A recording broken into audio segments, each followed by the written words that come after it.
Hey there everybody, Gideon's Tactical here doing the in-depth review for you of the Spyderco Manix2.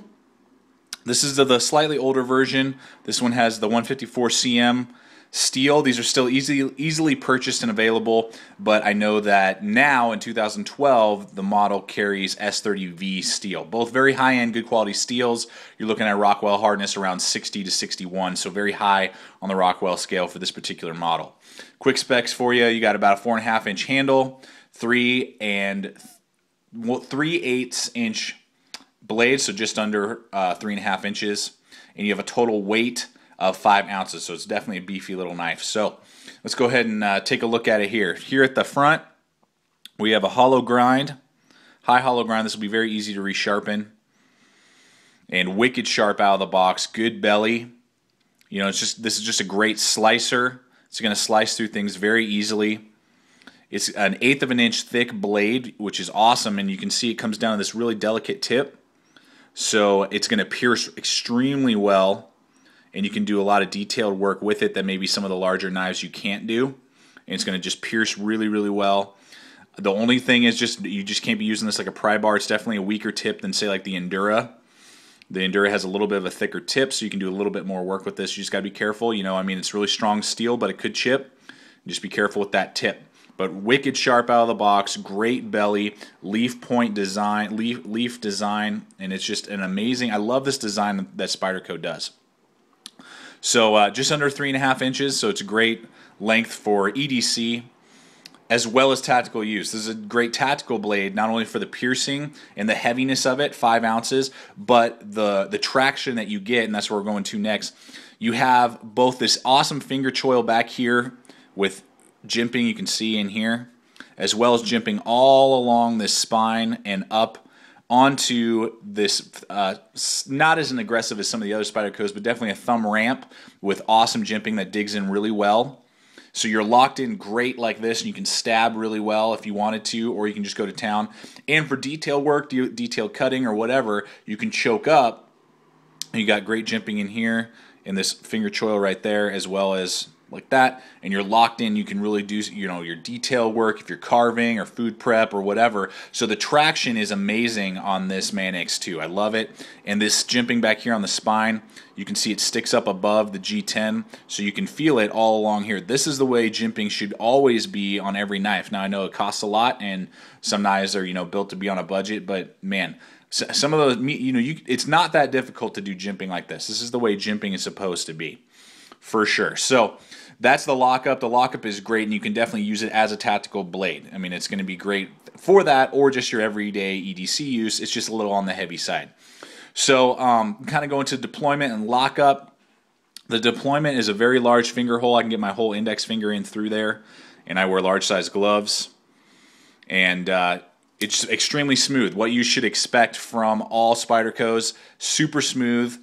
You know, the finger hole is completely open. Boom, without even flicking my wrist, I can get an amazing, just open, super fast open with this Spyderco Manix.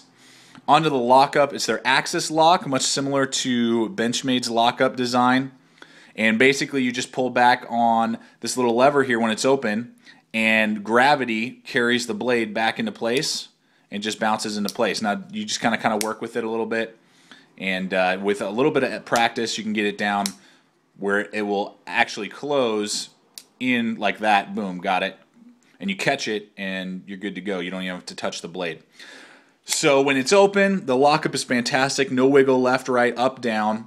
Just an awesome lockup. You know, you're not worried about maybe messing with a liner lock or even a lockback design. This is on the sides, and my hand, see how when I'm holding it, my hand isn't even touching the disengage paddles there.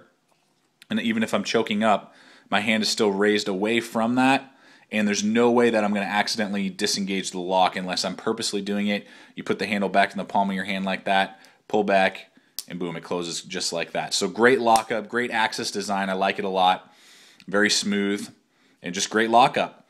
Onto the handle. These are not milled out, and that's where you get this weight. The steel liners in here are not milled out at all, and that's where you get the 5 ounces. Very heavy, beefy blade. A lot of people like that. I don't really usually care for that. I really try most of the time You know, if I'm hiking or I'm on a camping trip, then 5 ounces doesn't bother me. But my everyday in and out, going to work, hanging out, going over to friends' houses, doing my daily tasks, I like to have it right around 4 ounces or less for my EDC blade. So this is definitely a heavy EDC blade, and that's, you get that from the non-milled out scales. But you got G10 here, perfect G10, just like the Tenacious or the Persistence, you know, that line. Great G10, you know, good texturing, but it's not extremely aggressive so that you're going to be tearing up your pockets. And that brings us to the pocket clip. The pocket clip is tip up only, but it is right or left, so this is a totally ambidextrous knife. Great, just average pocket clip you see on almost all Spydercos.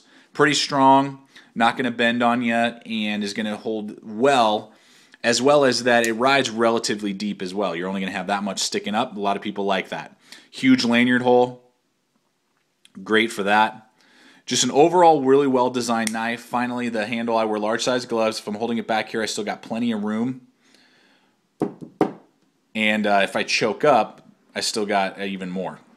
So great handle size overall. Nice and thick. You know, it's full in my hand, but it's just going to be a big knife. I mean, it's just large profile in your pocket. You know, that's not small. It almost fills out my whole hand up there with all my fingers and stuff. It's very large, wide, and thick. So hopefully this helps you guys out a little bit. This is the Manix2 slightly older edition. They now come with S30V, but the 154 CMs are still easily available.